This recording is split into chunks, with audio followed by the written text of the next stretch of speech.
پی C B نے P S L کے مالی مستقبل کو محفوظ بنانے کے لیے بڑا قدم اٹھا دیا۔ فرنچائز کو آئندہ 5 ایڈیشنز کے لیے کم از کم آمدن کی ضمانت دے دی ہے۔ یہ نیا معاہدہ پی ایس ایل 11 سے نافذ ہوگا۔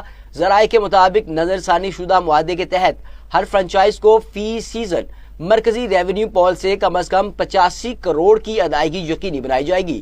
اگر کسی بھی سیزن میں کسی فرنچائز کا حصہ اس رقم سے کم ہوا تو پی سی بی فرق خود ادا کرے گا، جس سے فرنچائز کو ممکنہ مالی نقصان سے تحفظ حاصل ہوگا۔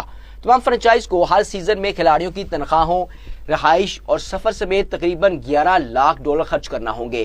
اس صورتحال میں زیادہ قیمت پر خریدی گئی فرنچائز اور نئی ٹیموں پر مالی دباؤ مزید بڑھنے کا امکان ہے۔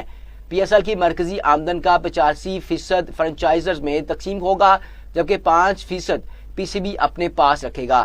ادائیگی کا شیڈول کچھ یوں ہوگا کہ 50% رقم ٹورنامنٹ کے 2 ماہ بعد، 40% 4 ماہ بعد، جبکہ باقی 10% 9 ماہ بعد یا پی سی بی آرڈر کی تکمیل پر ادا کی جائے گی۔ اس کے علاوہ اگر پی سی بی کی سالانہ نیٹ میڈیا آمدن 3 ارب روپے سے تجاوز کرتی ہے تو فرنچائز کو اضافی فائدہ بھی حاصل ہوگا۔